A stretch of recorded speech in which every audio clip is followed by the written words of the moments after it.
Bonjour et bienvenue pour ce nouvel épisode de Probablement. Aujourd'hui, j'accueille Marie Langer, cofondatrice de Amasai, qui propose des solutions notamment pour l'intelligence artificielle et sur des questions notamment d'éthique en intelligence artificielle. Bonjour Marie, Bonjour Lay, comment ça va? ça va très bien et toi? Donc, est-ce que tu pourrais commencer par un peu présenter ton parcours? Ouais, alors j'ai un parcours un peu atypique. J'ai commencé par une école d'ingénieur en agronomie avec une spécialisation en informatique. Oui, Et en fait, à cette époque-là, c'était le tout début du web 2.0 et oui, qui me fascinait.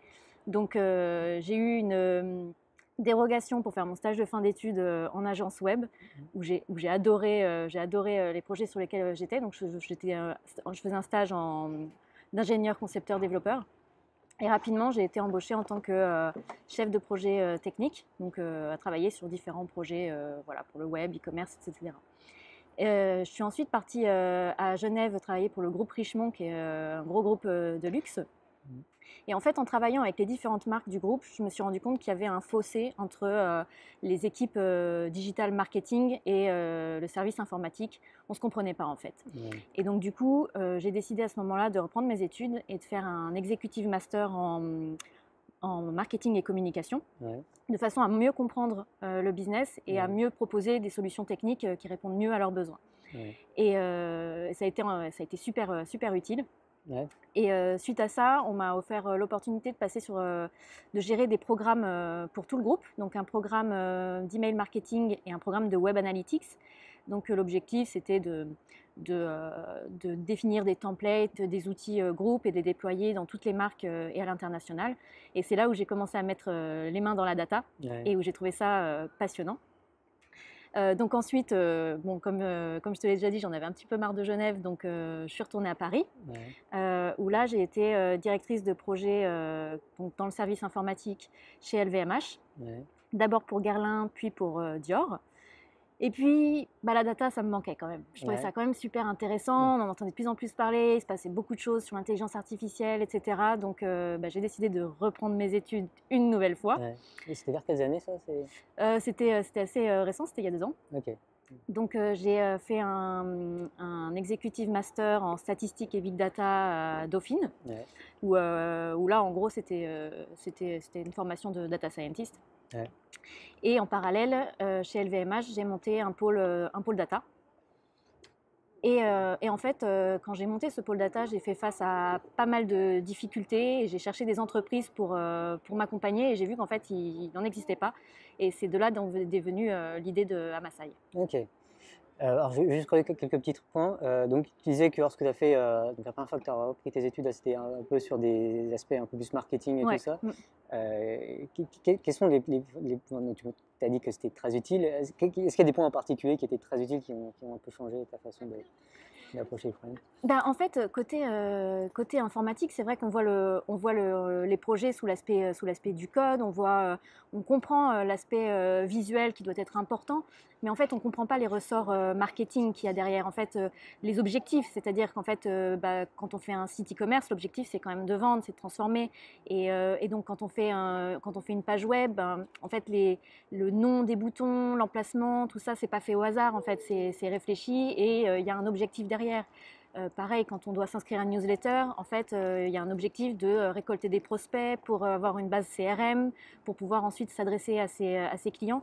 Et toutes ces choses-là, même si ça peut paraître évident comme ça, en fait, je le touchais pas suffisamment du doigt et je le comprenais pas suffisamment bien. Et en fait, d'avoir fait ces études-là, ça m'a permis, quand on construisait un projet ensemble avec les équipes marketing, bah, de vraiment comprendre quels étaient leurs objectifs business Ouais. et donc de pouvoir apporter des solutions techniques qui répondaient vraiment, plutôt qu'une réponse, voilà, bah, si on peut faire comme ça, on peut faire comme ça, une réponse qui pourrait me paraître logique à moi juste personnellement, mais qui en fait Ouais. ne répond pas à une logique business. Ouais. Et donc, tu penses qu'il y a souvent des déficiences comme ça chez les gens qui sont plus En côté. fait, ouais, c'est vraiment difficile de se comprendre parce que le métier de l'informatique et le métier de marketing sont vraiment très différents et il y a des profils de personnes qui sont vraiment très différents. C'est-à-dire qu'à l'informatique, on va avoir souvent des personnes qui sont très rigoureuses, très carrées. On dit qu'on fait quelque chose, donc on le fait exactement comme ça. Ils vont suivre à la lettre les instructions qui ont été données. Il n'y a pas de place, pas trop de place à l'improvisation. Alors que côté marketing, c'est des profils beaucoup plus créatifs. Et donc du coup, c'est des profils de personnes qui, voilà, qui ne se comprennent pas forcément. Et côté marketing, ce qui va leur sembler évident d'un point de vue business, ne l'est pas pour un développeur. Et ce dont a besoin un développeur, donc d'écrire précisément que quand on clique sur tel bouton, ça va sur telle page et il se passe tel truc, et toutes les règles de gestion en fait, qu'il y a derrière.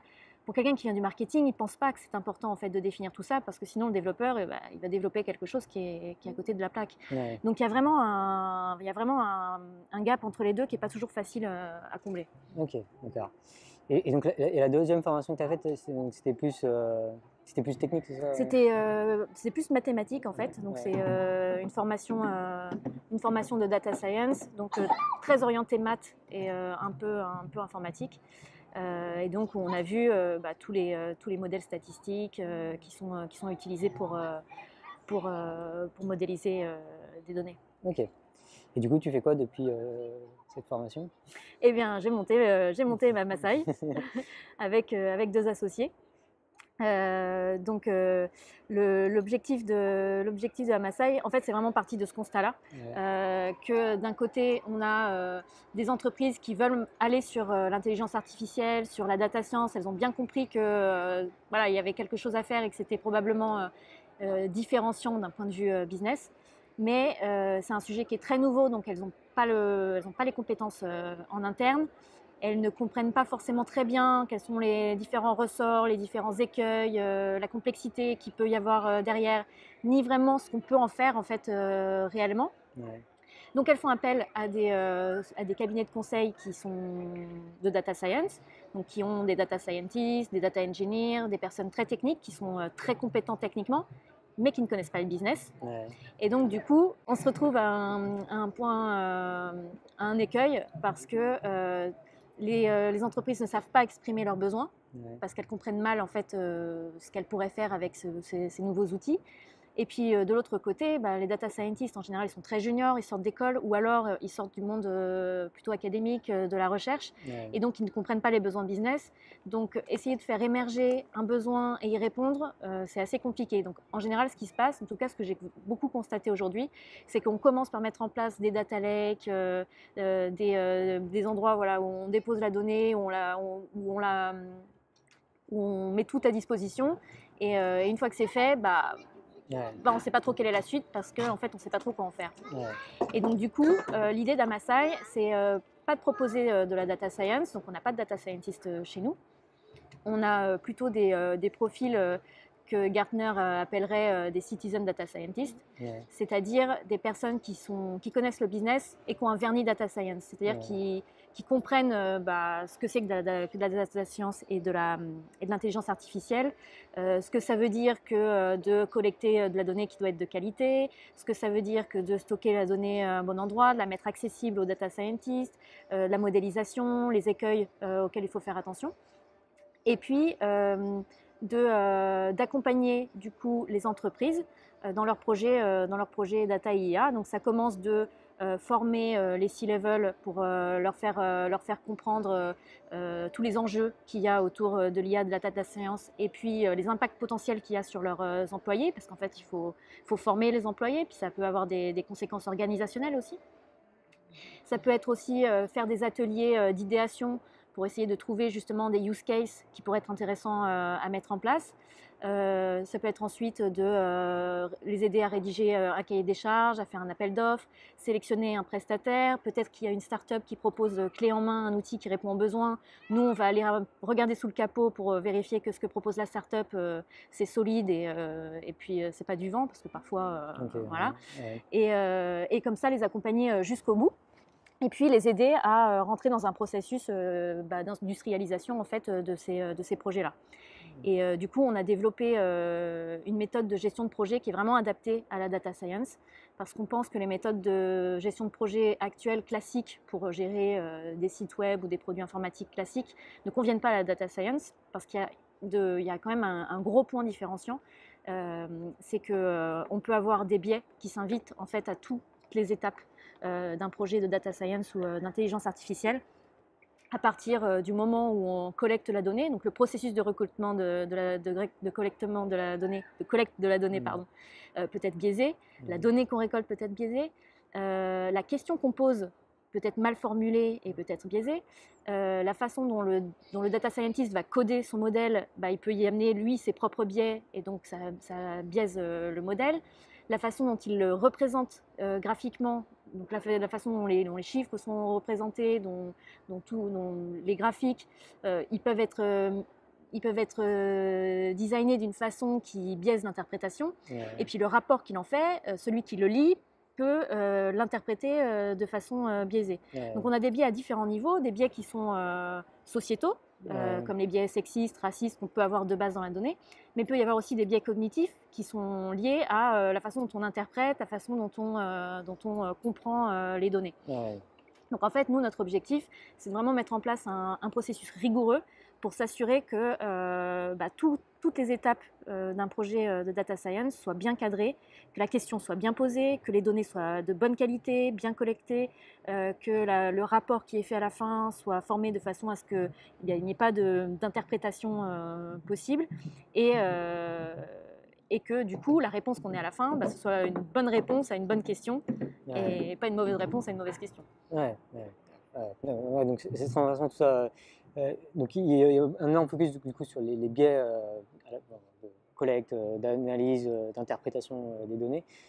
Comment est-ce que ces questions sont venues à toi, par exemple est-ce que tu t'es rapidement posé ces problèmes à quel moment? En fait, je m'intéresse beaucoup aux sciences cognitives. Ouais.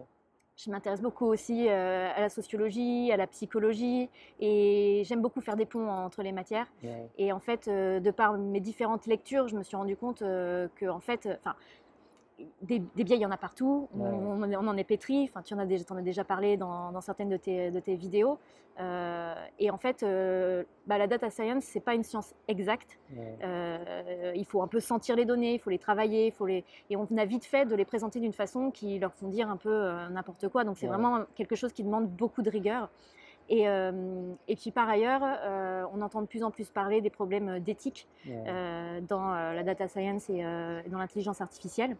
Il y a notamment Cathy O'Neill qui a écrit un super bouquin à ce sujet qui s'appelle Algorithme, la bombe à retardement, où elle explique bien en fait comment les algorithmes accroissent les inégalités et créent de vrais problèmes en fait si on fait pas attention justement aux biais qu'il y a dans les données, notamment les biais sexistes, racistes, etc. Et que ça peut créer de larges problèmes éthiques. Ouais. Donc effectivement, tout ce qui est éthique, c'est quelque chose, c'est une valeur forte pour nous chez Amasai. Ouais. On pense que c'est vraiment important de faire attention à ça. Et alors, on a une juriste dans l'équipe, donc une de mes associées est juriste et certifiée RGPD par la CNIL. Donc, elle nous aide à faire en sorte que les projets soient privacy by design, c'est-à-dire qu'on conçoit les projets dès le début de façon à ce qu'ils soient compliant avec le RGPD, mais on va un cran plus loin en faisant de l'éthique by design, c'est-à-dire qu'on s'assure que dès le début, les projets soient éthiques. Parce que voilà, on est convaincu que c'est hyper important de faire attention à ça dès le début plutôt que de rattraper le coup après. Du coup, est-ce qu'il y a un projet de RGPD pour les biais vu qu'il y a une juriste, peut-être qu'elle en sait un peu plus. Alors, je sais que côté, il n'y a pas de RGPD pour les biais, mais au niveau de la Commission européenne, ils se sont rendus compte qu'il y avait des régulations à mettre en place au niveau de l'intelligence artificielle et que RGPD ne suffisait pas. Donc ils ont publié un ensemble de recommandations, notamment que les algorithmes fassent preuve de transparence, c'est-à-dire que si une décision a été prise par un algorithme, qu'on puisse savoir pourquoi, en fait, quelles sont les raisons. Si un crédit m'a été refusé, par exemple, qu'on puisse m'expliquer pourquoi ce crédit m'a été refusé, sur quels critères, et pas qu'il y ait une boîte noire où on me dise non, c'est comme ça, c'est l'algorithme qui a décidé. Voilà. Donc ils ont émis toute une liste de recommandations. Et je pense que c'est une première étape qui vont aller plus loin justement pour s'assurer que les algorithmes, côté data science et intelligence artificielle, que les entreprises fassent preuve d'éthique et fassent attention à ce qu'elles font avec les données personnelles. Est-ce que tu penses aussi, donc là c'est un petit peu au niveau de Amasai, mais est-ce que tu penses aussi au niveau des entreprises, l'éthique gagne en importance ou est-ce que... Alors, non, aujourd'hui, les entreprises avec lesquelles on travaille, honnêtement, le côté éthique qu'on propose, c'est un peu la cerise sur le gâteau, mais mais elles s'en fichent un peu. Ouais. C'est pas un sujet qui les importe. Déjà RGPD, c'est déjà très compliqué, c'est déjà très compliqué pour elles parce que ça demande beaucoup de travail de refonte de tout leur système d'information tel qu'il avait été mis en place et puis de tracer les données. Et donc du coup, l'éthique pour le moment, elle n'y voit pas vraiment, d'intérêt. Nous, côté Masai, on fait vraiment un pari sur l'avenir, parce qu'on pense que ça va vraiment devenir un sujet. On l'a vu avec Cambridge Analytica et Facebook, l'action de Facebook a chuté quand il y a eu ce scandale-là.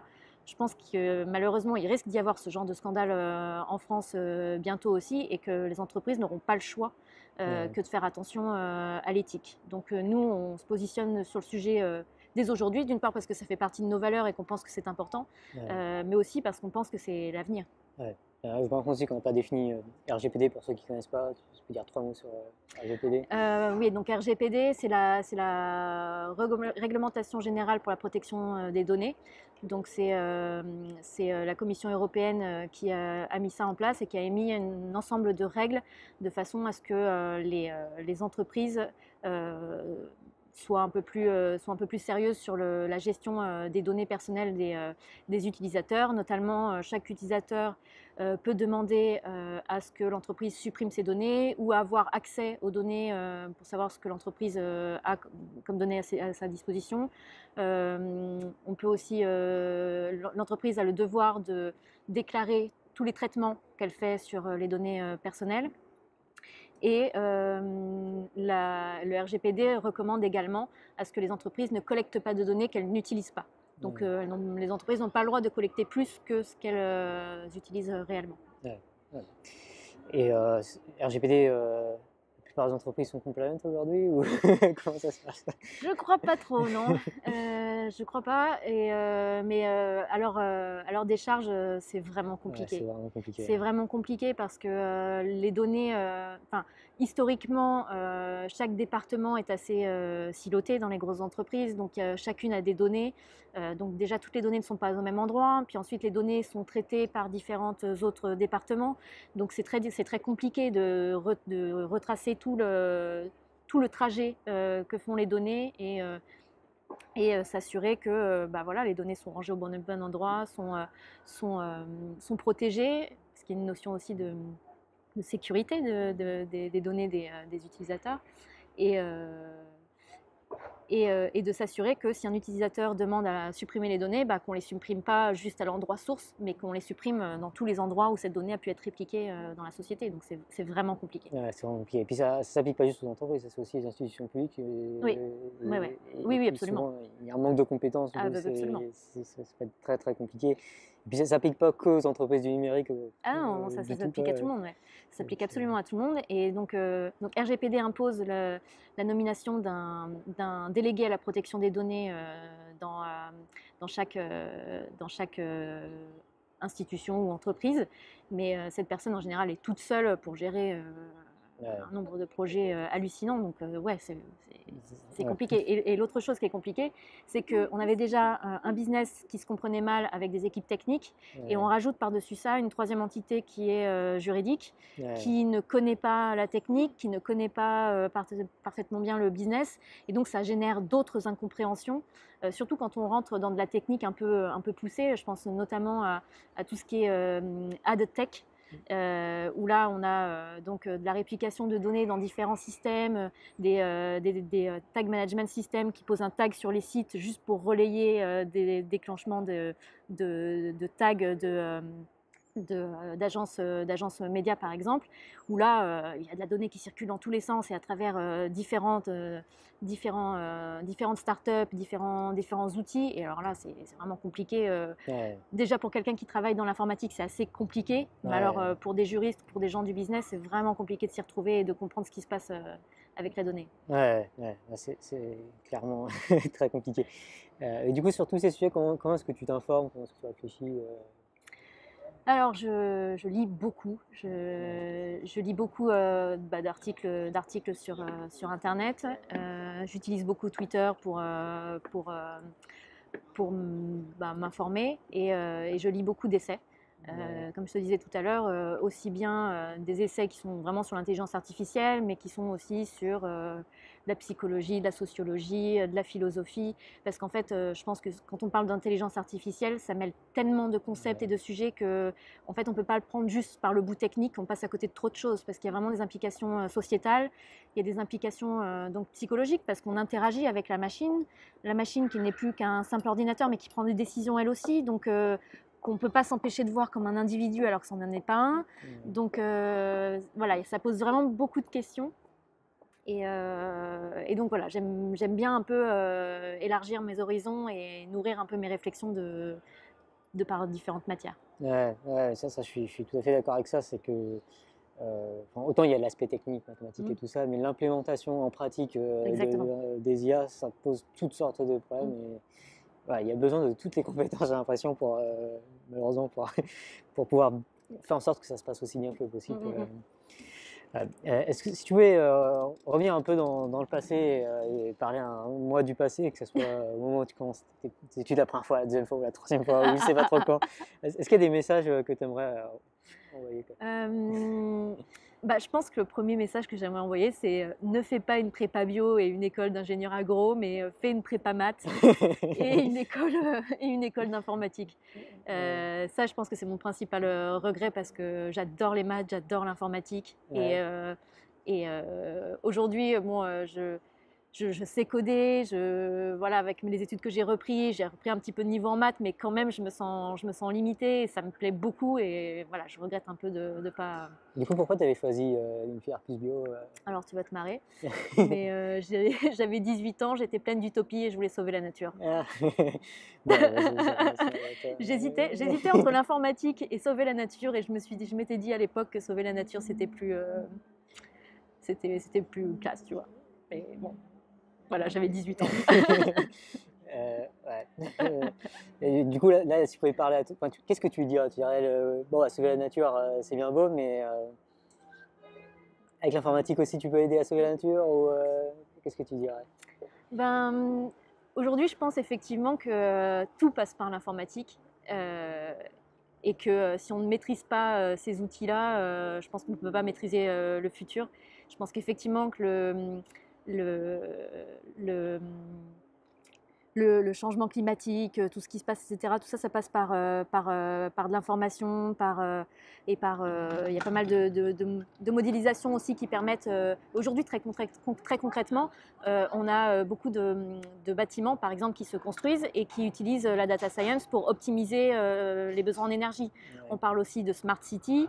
La smart city, ça utilise directement la data science et l'intelligence artificielle pour pouvoir ajuster au mieux les dépenses en énergie et s'assurer qu'on soit durable. Et donc, je pense effectivement qu'aujourd'hui, un des moyens les plus efficaces de sauver la nature, c'est de faire des maths.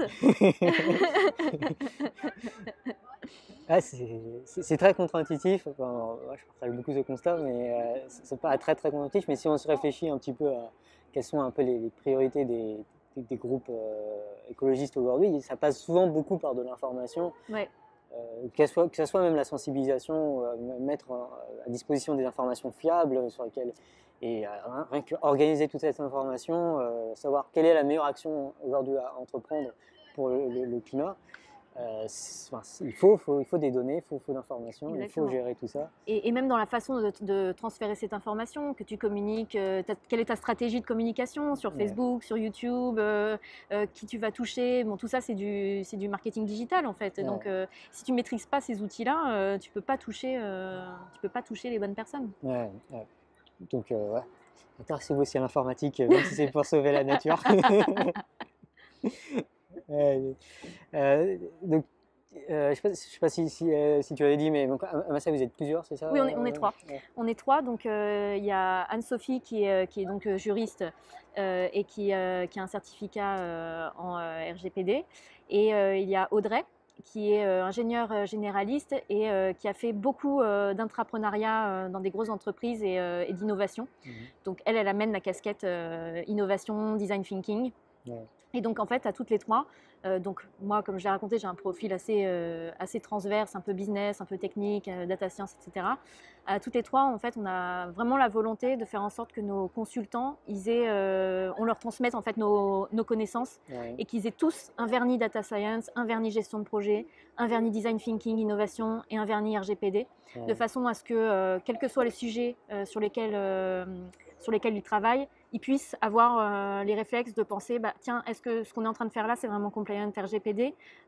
Tiens, là, cette entreprise, elle a des données qui sont intéressantes, mais visiblement, elle n'arrive pas à faire émerger des idées différenciantes. Peut-être qu'on peut faire un atelier un atelier de design thinking pour pouvoir faire émerger de nouvelles idées. Voilà, l'idée, c'est vraiment d'avoir des consultants un peu couteau suisse. Ok. Du coup, vous avez recruté des consultants que vous envoyez ensuite dans les entreprises, c'est ça? Exactement, exactement. Ok. Et du coup, vous leur faites une formation En fait, on les forme en continu. On continue, ouais. On essaye de faire tous les mois,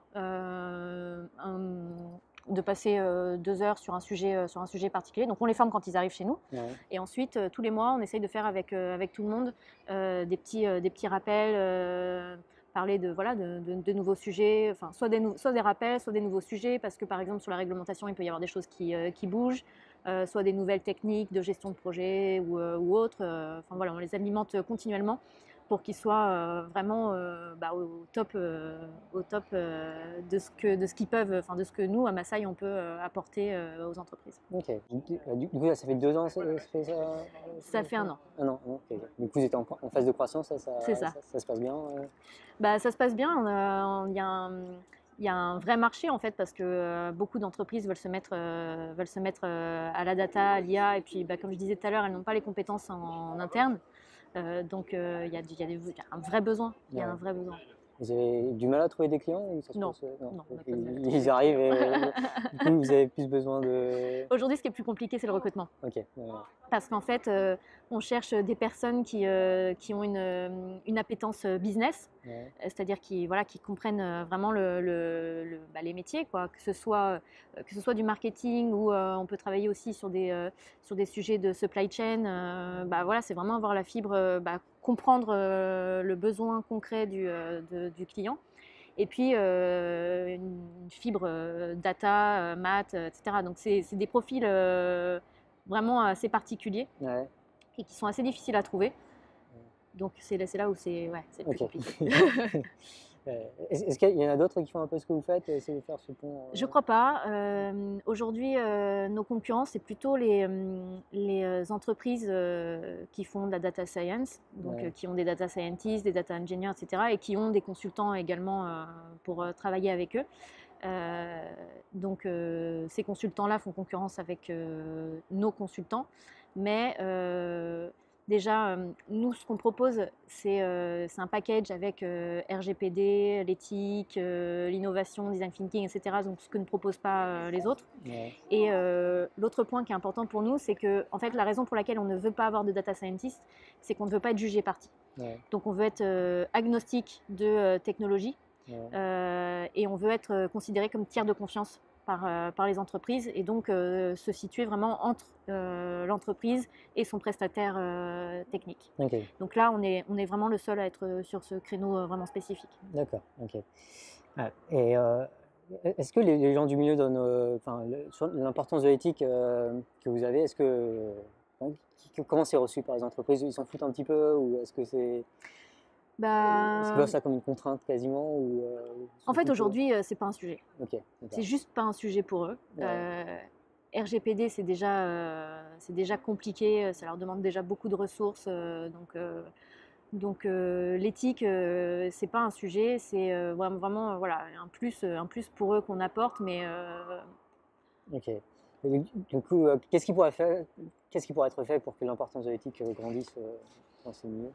alors, ce que je crois, c'est que on va avoir la data science et l'IA va s'inviter dans tous les départements des entreprises. Ouais. Je pense que les entreprises ne pourront pas faire l'économie de ça, ça va s'insérer partout parce que ça va permettre à tous les niveaux, aussi bien chez les RH, le supply chain, le marketing, la prod, les usines. L'intelligence artificielle va permettre d'optimiser un peu tout. Ouais. Et donc je pense que tous tous les collaborateurs des entreprises devront être formés à l'IA et à la data science, pas d'un point de vue technique, mathématique, mais juste d'un point de vue comment ça fonctionne, quel est l'état d'esprit derrière, que la machine, elle ne fournit qu'une recommandation qui est statistique et pas une vérité absolue, donc il faut garder un esprit critique. Et donc je pense que toutes ces personnes-là doivent être formées et que c'est par elles que peut passer justement l'éthique, parce que c'est elles qui vont être au contact direct des machines et des recommandations que vont donner les machines, et c'est elles qui vont pouvoir se rendre compte que bah, tiens, le résultat là, il me semble pas juste, il me semble qu'il y a un truc qui va pas. Par exemple, c'est Amazon qui avait développé un outil pour aider les RH. Donc l'outil, on lui donnait 1000 CV en entrée, et puis il parcourait les CV et l'IA disait il faut recruter ces 5-là. Et en fait, les RH se sont rendus compte au bout d'un moment que pour les profils de développeurs ou très techniques, l'IA ne recommandait jamais de femmes. Donc ils se sont posé la question, ils ont cherché, et en fait ils se sont rendus compte que comme ils ont entraîné la machine sur les CV du passé de ces 20 dernières années et des CV de d'autres entreprises, et que bah, historiquement il y a plus d'hommes que de femmes à des postes techniques, la machine en a déduit que c'était des postes pour les hommes et donc a écarté les femmes. Alors même que dans les CV n'étaient pas genrés, c'est-à-dire que le genre n'apparaissait pas. Mais la machine le reconnaissait quand même à travers d'autres petites informations. Et donc là, c'est les RH qui peuvent se rendre compte de ça, que la recommandation, elle est biaisée et qu'il y a un problème derrière. Donc je pense que ce sont vraiment toutes ces personnes-là, tous les collaborateurs qui ne viennent pas de l'informatique, qui ne viennent pas de la data science et qui vont être obligés de travailler avec ces machines, c'est eux qui vont avoir la responsabilité de se rendre compte de ça et de faire remonter l'information à leur management. En tout cas, nous, c'est comme ça qu'on forme les personnes qu'on forme dans les entreprises. On leur explique comment fonctionne l'IA et on leur explique vraiment que la décision leur revient à eux et jamais à la machine. Ce n'est pas la machine qui décide, c'est eux qui doivent décider, qui doivent prendre la décision et qui donc doivent regarder les résultats de la machine avec un esprit vraiment critique. Est-ce que tu penses qu'il y a parfois quand même est-ce qu'il y a des situations où tu sens qu'il y a un conflit entre éthique et rentabilité dans le cadre de ce que vous faites Alors, on pourrait croire que oui, mais je suis persuadée du contraire. Parce que, alors d'une part, je pense qu'une entreprise qui n'investit pas sur l'éthique, elle fait face à de gros risques en fait, parce que s'il y a le moindre scandale qui éclate, c'est fini pour elle. J'en reviens à Facebook et Cambridge Analytica, hein, où Facebook, l'action a chuté suite à cette annonce. Et Cambridge Analytica a déposé le bilan. Ouais, exactement. Voilà. Donc je pense que ça va être indispensable d'investir sur l'éthique. Et à côté de ça, en fait, il y a beaucoup d'entreprises qui ont râlé contre RGPD parce que ça a engagé beaucoup de coûts chez eux pour mettre en place les recommandations qui ont été faites. Mais en fait, je pense qu'il faut le voir comme une opportunité. C'est-à-dire que le fait de mettre en place RGPD, bah, c'est une opportunité de cleaner ses data, les data étaient en silo, bah, c'est l'opportunité de les mettre dans un data lake et de les mettre tout à disposition et de pouvoir donc du coup faire de la data science derrière. Et l'éthique, je pense que c'est pareil en fait. C'est que pour que l'entreprise soit éthique, il faut une méthode de projet qui soit rigoureuse, celle dont je parlais tout à l'heure. Donc nous, on s'est inspiré en fait de ce que Google appelle la Decision Intelligence et qu'ils ont mis en place. C'est toute une méthode de projet pour s'assurer que en fait, la donnée est de qualité, elle est bien rangée, la question qu'on pose est la bonne question, le modèle qui est fait derrière est le bon modèle, le data scientist s'est bien posé la question de quel est le score pour mesurer le modèle, de bien choisir le bon parce que en fonction de, bon alors je vais parler un peu technique, mais ça va être les mesures de accuracy, precision, recall ou F1, donc est-ce qu'on prédit plus de faux positifs ou de faux négatifs, etc. Donc ça peut tout changer en fait, donc c'est des questions qu'il faut se poser. Et donc je pense que mettre une méthode rigoureuse en place, ça garantit que, enfin, ça garantit pas, mais ça accroît le fait d'être le plus éthique possible et en plus de ça, d'avoir des résultats qui sont les meilleurs possibles. Donc en fait, je pense que c'est plutôt du gagnant-gagnant en fait. Au plus on est rigoureux et au plus on est à la fois éthique et on a des bons résultats qui tiennent la route et qui sont maintenables. Et... c'est un peu comme lorsqu'on demande à un programmeur de nettoyer son code, d'écrire une documentation de son code, ça va le faire chier à fond sur le moment, mais voilà. sur le long terme, ça permettra d'enlever des bugs, de développer d'autres projets. Donc, exactement. Ou de développer des tests unitaires, c'est pareil, ça emmerde le développeur, mais ça permet de gagner un temps fou derrière. Est-ce que vous avez des débats éthiques récurrents entre vous, on va dire au sein d'Amasai, ou je sais pas, peut-être avec d'autres personnes, des conflits au sein de l'éthique, des questions éthiques sur lesquelles vous n'êtes pas d'accord? Alors, il y a des questions éthiques, il y en a plein. Je pense que la plus célèbre et celle qui revient tout le temps, c'est ce fameux dilemme du tramway avec les voitures autonomes. Donc la voiture autonome, il se passe quelque chose, soit elle écrase une personne âgée, soit elle écrase un enfant. Quel choix elle doit faire? Et là-dessus, évidemment, personne n'est d'accord. Il y a le MIT qui avait fait un test à ce sujet et ils se sont rendus compte en fait que d'un pays à l'autre, il n'y avait pas les mêmes résultats. C'est-à-dire qu'on n'a pas la même morale d'un pays à l'autre. Et en fait, cette question-là, elle n'a pas de réponse parce que soit on a une morale plutôt déontologique et puis qui va donner la réponse tout de suite, soit on va avoir une morale plutôt conséquentialiste, donc on va essayer de réfléchir aux conséquences de écraser plutôt l'un, écraser plutôt l'autre, ce qui paraît horrible dit comme ça, mais bon.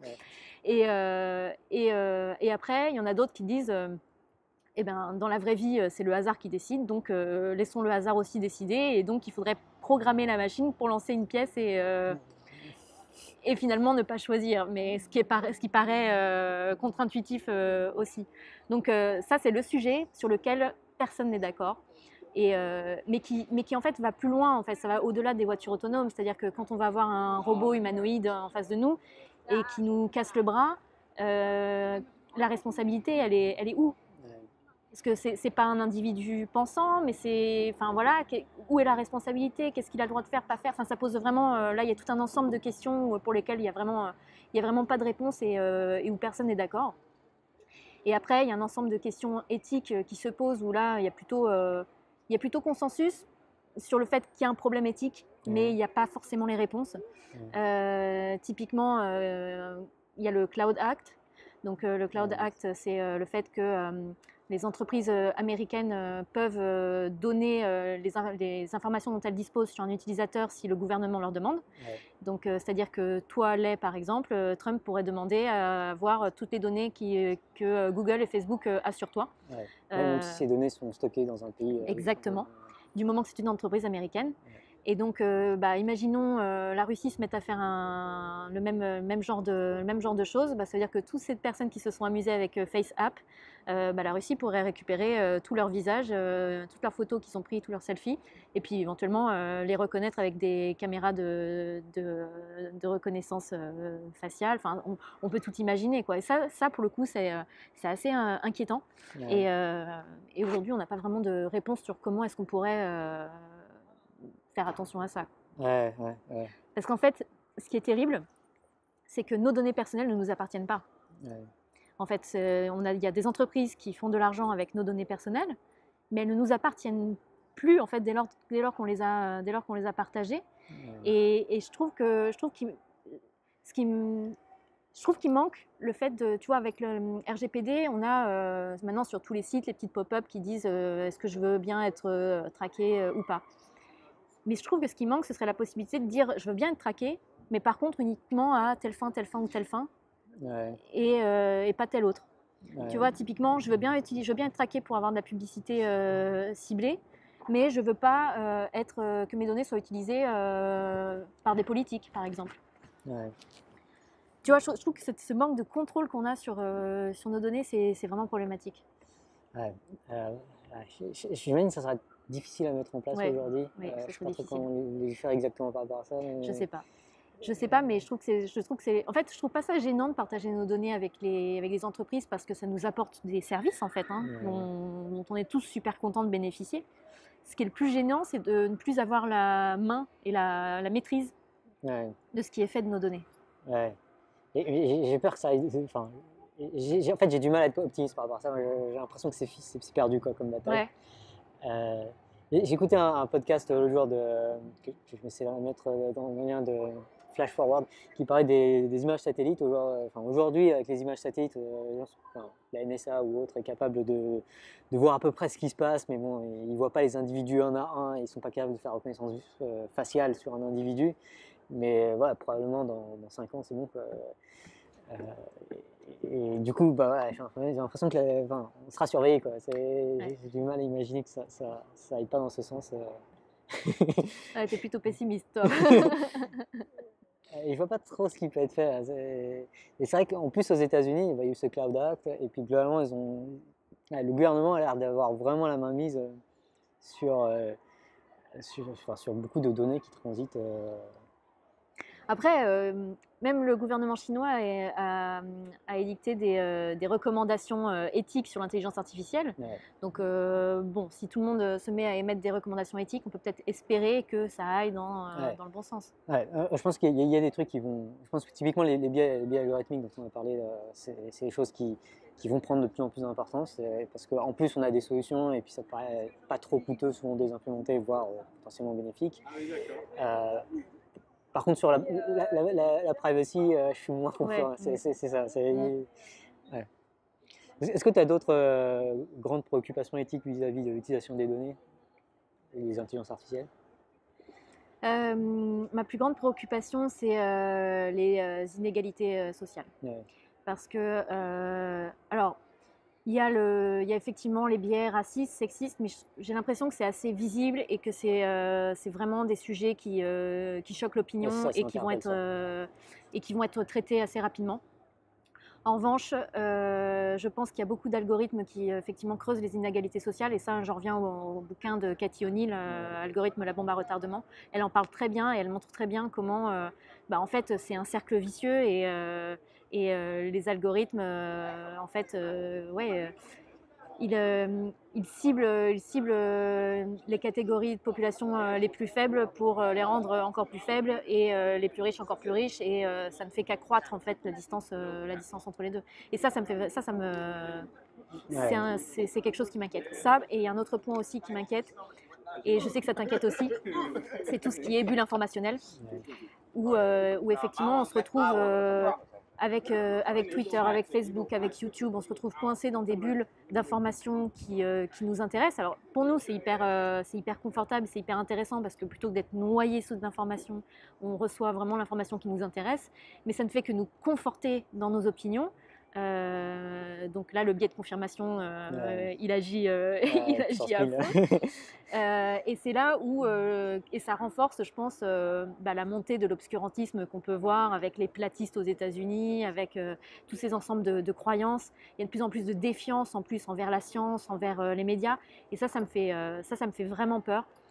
Parce que je pense que c'est comme ça que montent les extrémismes, en fait. Ouais. Et quand on voit en fait justement comment Cambridge Analytica a permis le Brexit, a permis à Trump de monter au pouvoir, en utilisant, en fait, en faisant de la propagande, mais en utilisant de façon super ciblée les publicités sur Facebook.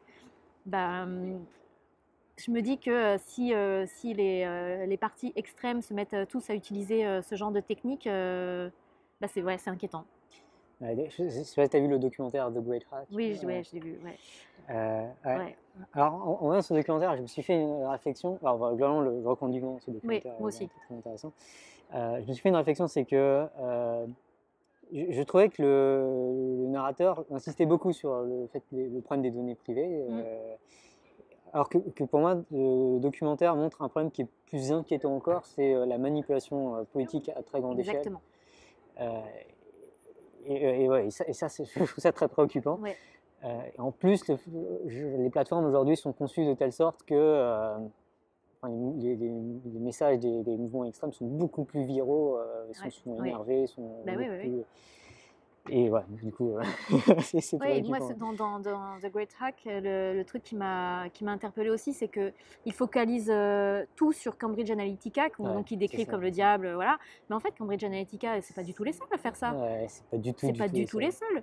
Donc ça donne l'impression que voilà, le diable a opéré, maintenant il est terminé, ils ont déposé le bilan, donc tout est fini. Mais non, en Non, fait. non, En fait, non. absolument pas. C'est quelque chose de beaucoup plus large oui, en fait, aujourd'hui, n'importe qui peut faire de la pub virale sur Facebook, sur Google. Ouais, c'est très intéressant. C'est également une remarque que je me suis faite, c'est l'impression qu'on a de plus en plus de la colère mal dirigée, quoi. On est juste en colère contre quelque chose, on focalise toute l'intention sur un Ouais, truc, surtout si on arrive à identifier une personne partiellement responsable, bah, on le définit comme le grand coupable, et du coup Cambridge Analytica a pris ce chapeau, quoi. Mais en fait, le problème est beaucoup plus fondamental ouais.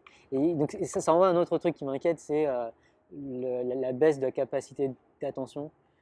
J'ai l'impression qu'il y a des recherches qui suggèrent ça, que ouais, il y a un autre podcast que j'ai écouté hier, donc c'est des trucs très récents, je suis en plein dedans, mais un podcast de Your Undivided Attention qui parlait donc d'une chercheuse qui s'appelle Gloria Mark, qui étudiait le temps qu'il nous faut pour switcher d'une oui. tâche à une autre Mm. pour des gens qui travaillent dans une entreprise, donc ils sont censés réfléchir, quoi, et a estimé ça à 40 secondes, quoi. Donc on switch toutes les 40 secondes, on a Waouh. pris l'habitude de 40 secondes. Et moi, ce qui me fait peur, c'est que ouais, sur les sujets, si on reprend The Great Hack, on se dit, si on a 40 secondes pour identifier un coupable, bah, on va se dire, bon, bah, voilà, c'est Cambridge Ouais, Analytica, et on passe à autre chose, quoi. ouais. Alors que les problèmes, souvent, nécessitent Ouais, sont plus compliqués que ça. Ouais. plus de temps de réflexion. Ouais. Du coup, est-ce que tu as des idées pour combattre ces grands problèmes Alors, j'ai lu récemment un article super intéressant. Alors, alors, je me souviens malheureusement pas du nom du gars, mais en fait, ce gars-là, il était désespéré, il était en grande dépression. Il a sauté d'un pont Ouais. et il se trouve que il est pas mort en fait, il s'en est ressorti. Et ensuite, donc, il a mis des années à se remettre un peu de tout ça, etc. Donc, je crois que c'était il y a une quinzaine d'années que ça s'est passé. Et il se posait la question de et si on m'avait tendu la main, et si quelqu'un m'avait dit quelque chose, et si sur Internet j'étais tombée sur des réponses à ma question. Et donc du coup, il a utilisé AdWords Ouais. sur des mots comme dépression, suicide, comment se suicider. Il a donc bidé sur ces mots-là, de façon à ce qu'il y ait des annonces pour se faire aider qui apparaissent quand on cherche ça. Et Ouais. ensuite, il a suivi derrière les clics qui ont été faits dessus. Et il y a eu pas mal de clics qui ont été faits et même de coups de fil qui ont été passés à ces centres qui aident les gens qui sont en grosse dépression. Ouais. Et donc, son truc, c'était de dire, bah, l'adtech, on s'en sert pour les entreprises pour vendre, pour de la propagande, mais on peut aussi s'en servir en fait pour faire des choses bien et aider des gens Ouais. juste en achetant sur des mots en fait que personne n'achète, donc qui ne coûtent pas grand-chose, Ouais. et donc de promouvoir des trucs qui peuvent aider les gens en fait. Et Ouais. je trouvais ça intéressant comme approche. Ouais, c'est vraiment génial, vraiment intéressant. Parce qu'il y a aujourd'hui, alors j'en ai entendu juste comme ça, donc je sais pas, j'ai pas pu vérifier, mais apparemment Facebook a fait une étude sur est-ce que en scroll, enfin, l'utilisation de Facebook augmente la dépression chez une certaine catégorie de personnes. Et apparemment Facebook a conclu que oui, D'accord. l'utilisation notamment du scroll sur Facebook, ceux qui scrollaient beaucoup sur Facebook, c'était même un signe de risque de dépression. Donc, ils se sont rendu compte déjà qu'ils favorisaient un peu la dépression, et en plus qu'il était possible d'intervenir, quoi, dans le sens où là, si la personne scrolle beaucoup, bah, peut-être qu'on va lui mettre parce qu'il y a des messages en fait qui sont faits qui augmentent la probabilité que la personne va continuer à scroller et du coup va passer plus de temps sur Facebook, donc c'est bien pour Facebook, mais en fait en scrollant encore plus, elle déprime encore un peu plus. Et du coup, il y a moyen non seulement de diagnostiquer la dépression en fonction de l'utilisation de ces plateformes, mais peut-être aussi, comme tu dis, d'intervenir et de proposer. Donc ça peut être en achetant directement des publicités c'est un peu bizarre d'utiliser le mot publicité pour un truc qui Bah est oui, tellement oui, oui, bénéfique oui. là, mais ça pourrait être aussi, ça pourrait venir carrément de ces entreprises s'il y avait un peu plus de pression. Enfin, si on responsabilisait davantage ces entreprises en disant qu'elles ont une conséquence sur la santé des gens, parce que c'est vraiment de ça dont on parle, et une capacité de traitement aussi, d'accompagnement au moins. Bah voilà, là, je pense que c'est vraiment de l'éthique à très grande échelle. Je suis d'accord.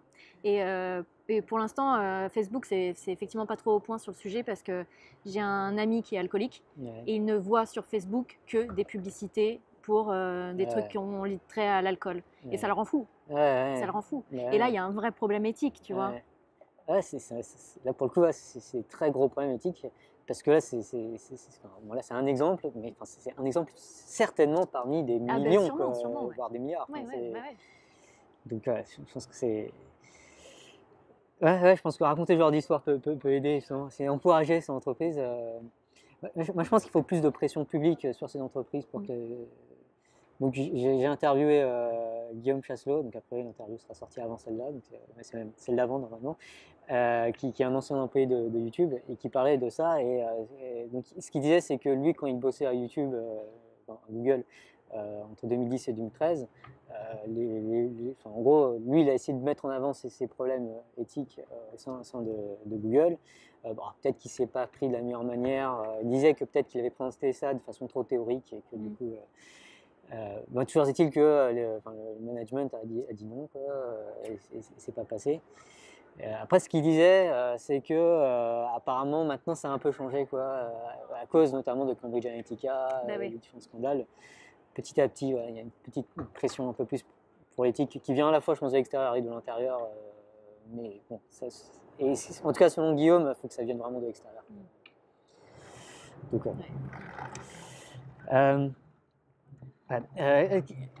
par instant, un petit peu analyse autocritique. Est-ce qu'il y a des choses que vous pensez que tu penses que Masai pour l'instant fait peut-être pas encore assez bien, que vous pourriez mieux faire? Des trucs que vous faites particulièrement bien déjà?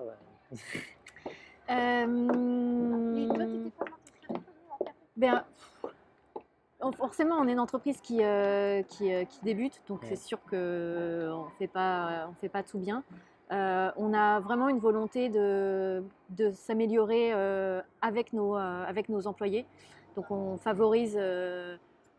essaie de favoriser au maximum le retour d'expérience, l'échange, le fait de favoriser aussi l'émergence d'idées, parce qu'en fait, c'est pas toujours facile dans les entreprises de pouvoir proposer des idées et mettre son avis et faire changer les choses. Mais nous, c'est ce qu'on essaye de valoriser en fait, parce qu'on pense que tout le monde a quelque chose d'intéressant à apporter. Donc on favorise beaucoup ça, la créativité. Et aujourd'hui, je t'ai parlé de la méthode qu'on est en train de mettre en place. Donc, elle n'est pas encore parfaite. Donc, il faut encore qu'on travaille dessus pour pouvoir l'améliorer. Comme je disais, elle est inspirée de la Decision Intelligence chez Google, mais Google n'a pas sorti beaucoup d'informations sur ce sujet-là. Donc, je pense que s'ils partageaient un peu plus sur le sujet, ça pourrait nous aussi nous enrichir pour pouvoir aller un peu plus loin dans nos réflexions. Parce que c'est vrai que pour le défi, c'est de mettre en place une méthode qui permette des projets menés de façon rigoureuse sans que ce soit trop lourd et trop compliqué à mettre en œuvre et qui soit aussi suffisamment agile.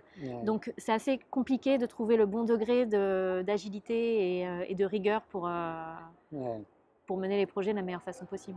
Est-ce que parfois tu sens des tensions entre ce que tu te sens obligé de faire et ce que tu voudrais vraiment faire? Ça va peut-être t'étonner, mais non.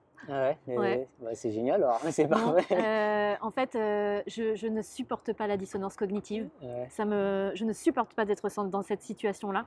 Donc en général, quand je suis face à deux choses et que j'hésite entre deux choses et que je suis tiraillée entre deux choses, je vais me poser, je vais dresser la liste des pour, des contre, pondérer tout ça et je vais prendre une décision et je vais m'y tenir. Et je ne vais pas revenir en arrière. C'est cool. Mais t'as pas parfois, par exemple, plus des fois où tu te dis, là ça fait. Par exemple, pour faire grossir la Masai, peut-être, je sais pas, tu es obligé de faire un truc, mais c'est pas la façon idéale de promouvoir l'éthique, ou je sais pas trop quoi, des histoires de tensions comme ça? Ben, non, jusqu'à présent, j'ai pas de. Bon, bah, super, c'est un super projet. Excellent. Ouais. C'est cool. C'est vraiment intéressant d'essayer de trouver ce genre de truc où, en gros, tout est bien aligné quoi, entre ce qu'on pense qu'il faut faire et ce Ouais, qu'on fait. Quoi. ouais. C'est Puis, assez rare en fait. Ce qui est chouette, c'est qu'avec mes deux associés, on est vraiment toutes les trois alignées sur tout, sur notre façon de voir les choses, de penser, sur les valeurs, sur notre façon de travailler. Ouais. Donc c'est hyper fluide et c'est super agréable. Ouais, c'est super agréable, et super motivant. Ouais. Pour le coup, parce que j'imagine qu'il y a pas un. Ouais, par exemple, j'ai des amis qui travaillent en font de la recherche en sécurité de l'IA. Quoi. Et il y a vraiment des questions qui pensent vraiment importantes, qui est facile, mais qui sont difficiles et sur lesquelles il y a très peu de chances d'être publié quoi, ou même d'avoir des résultats. Mais ça reste important, donc on sent que c'est le truc qu'il faudrait quand même faire, même si on a des résultats assez partiels. Mais voilà, quand on est dans le monde de la recherche, bah, il y a cette pression pour publier. Oui, mais comme dans une entreprise, nous, on a la pression de gagner de l'argent pour de payer nos employés. Donc forcément, voilà. Mais je pense qu'il faut savoir aussi rester pragmatique et trouver le bon équilibre, tu vois. Ouais. Mais du coup, c'est un peu... idéalement, on arrive à trouver ce bon équilibre, mais parfois, il y a pas voilà, on est obligé de jongler, on est obligé de publier, voilà, on est obligé de... Et du coup, on fait des compromis, mais du coup, c'est un peu frustrant parce qu'on se dit peut-être que si le financement de la recherche était différent, ou si les incitatifs de la recherche... c'est en dehors de nos... Tu vois, c'est pas entre nos mains.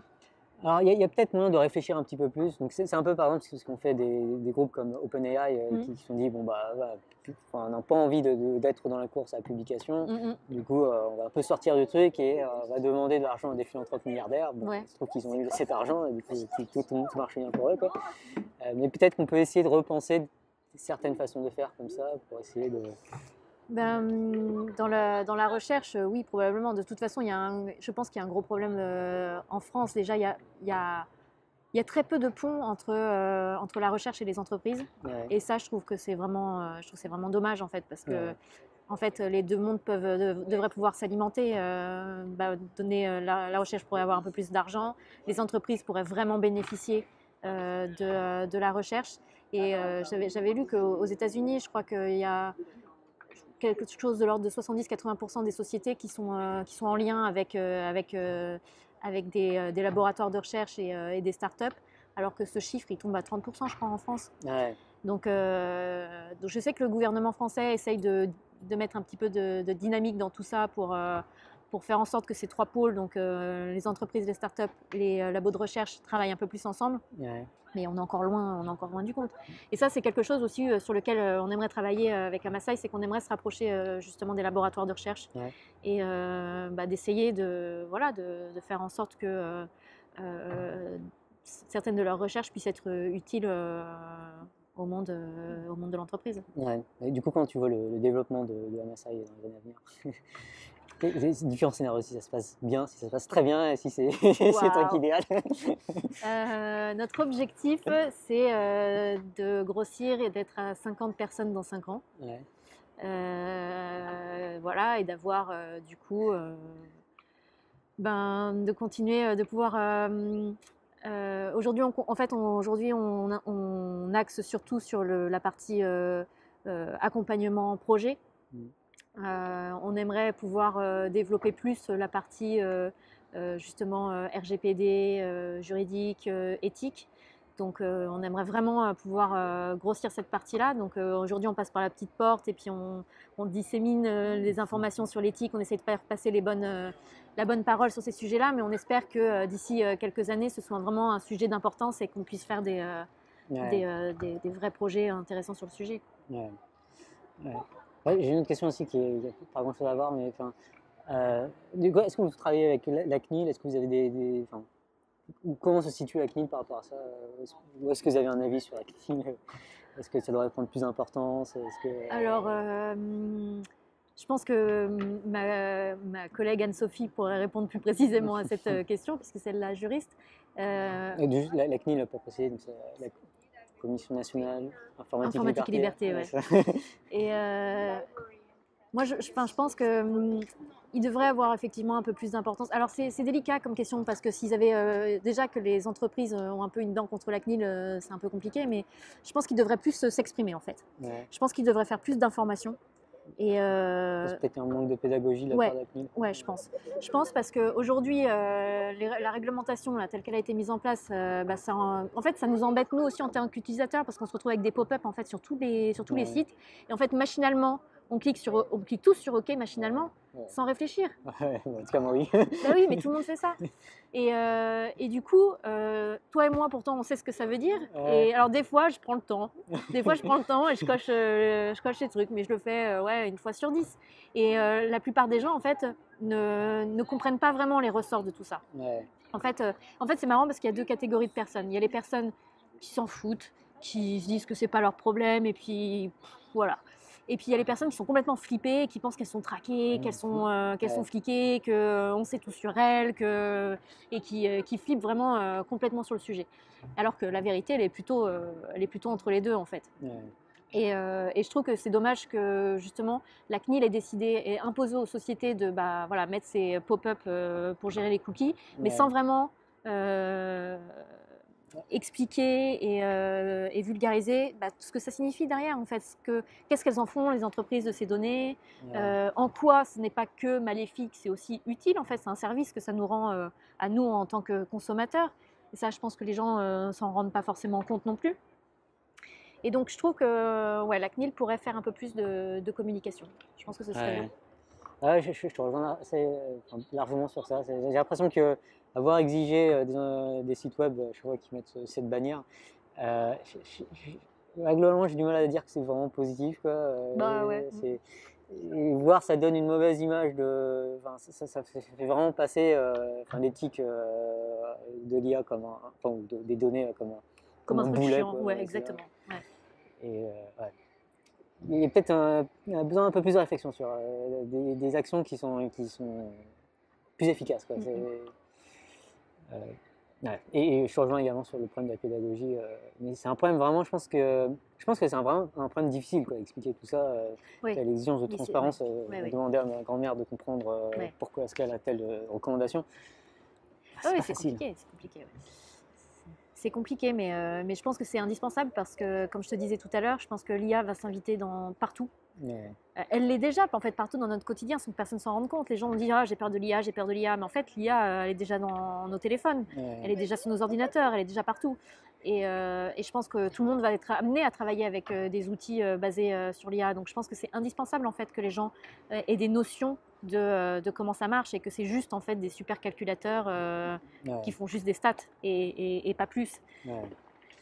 Ouais, du coup, voilà, une petite idée pour la CNIL, peut-être investir dans la pédagogie. Ouais. Est-ce que tu vois d'autres problèmes importants pour aujourd'hui et pour le futur, hein? Bah, des problèmes importants, ouais, j'en vois deux, moi, deux, trois qui m'inquiètent. Ben, tout ce qui est changement climatique. Bon, alors déjà, comme je te disais tout à l'heure, je voulais sauver la nature, hein. Donc je suis sensible à ce sujet-là.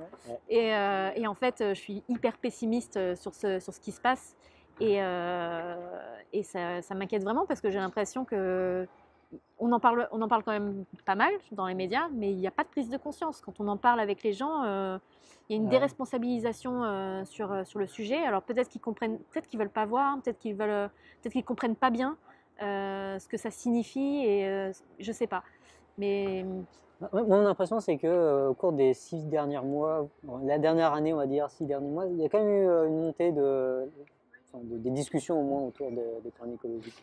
de discussion, oui, mais quand je parle de plastique, par exemple, avec les gens ne comprennent pas le problème qu'il y a avec le plastique. Ouais.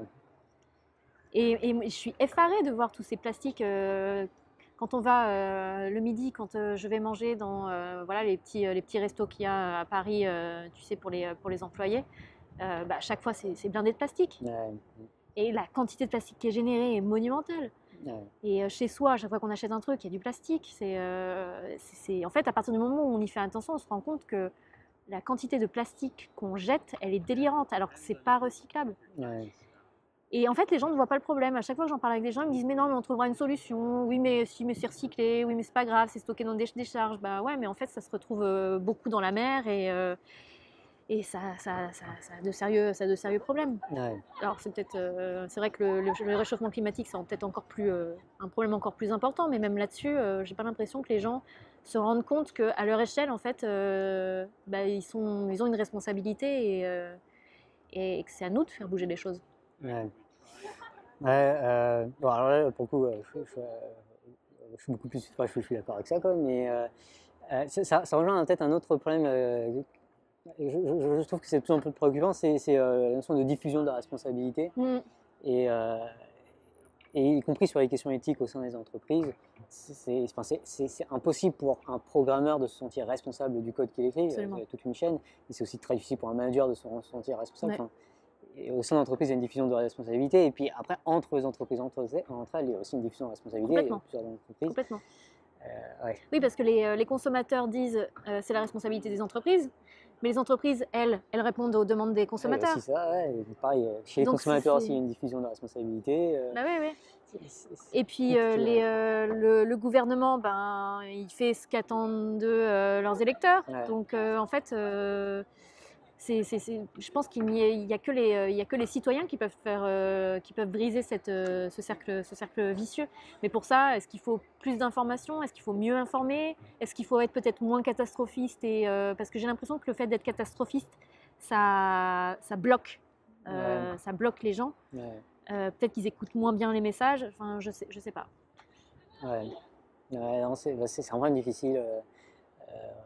Moi, l'autre préoccupation que j'ai par rapport à ça, c'est la qualité de l'information. C'est-à-dire que Oui, il y a des gens qui vont se dire oui, en fait, le changement climatique c'est important, mais après ils vont promouvoir une idée qui en fait est potentiellement même contre-productive vis-à-vis du changement climatique.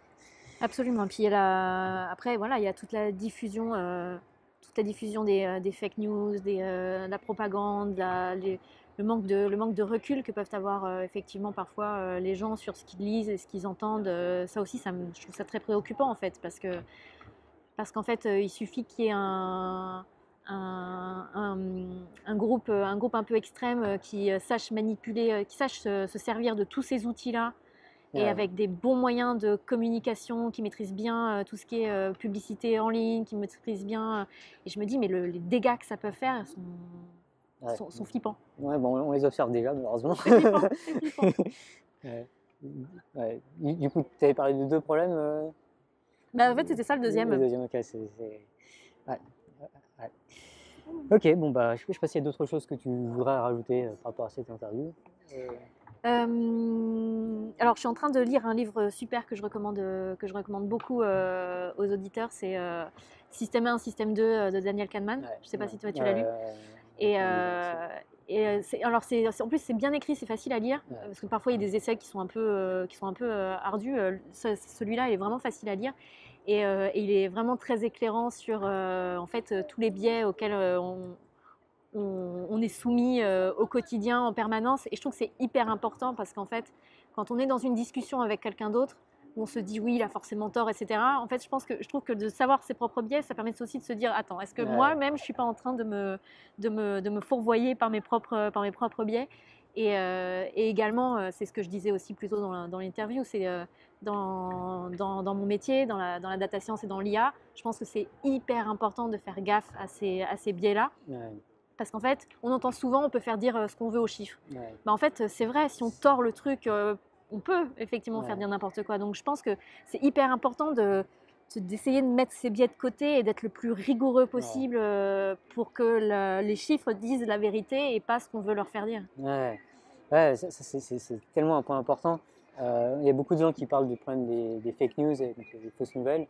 Et j'ai presque envie de dire que enfin, c'est pas un si gros problème parce qu'on peut largement biaiser n'importe qui avec des vraies news, enfin, Ouais, des statistiques quoi, pourvu qu'on les choisit, on les tire épiques comme il faut. absolument. Et puis d'ailleurs, les médias, c'est vrai que avec les photos qu'ils choisissent, avec les mots qu'ils utilisent, parfois c'est vrai que c'est un peu ça tu vois, avec les titres Ouais, putaclic. ouais, Enfin, voilà, c'est typiquement, ils jouent sur les biais bah, voilà, pour nous attirer. Et ça, je trouve que c'est dommage qu'ils rentrent dans ce jeu-là, quoi. ouais. Et puis je trouve ça dommage de donner trop d'importance à la notion de fake news. parce que en fait, les vrais problèmes, c'est souvent plus des biais que. Enfin, il me semble, en tout cas, même si on résolvait les fake news, bah, il resterait des problèmes de biais énormes. C'est sûr, c'est sûr. Bah, merci beaucoup Marie pour cette super Merci discussion. à toi, Lé. Et bah, pour les auditeurs, je vous dis à bientôt probablement.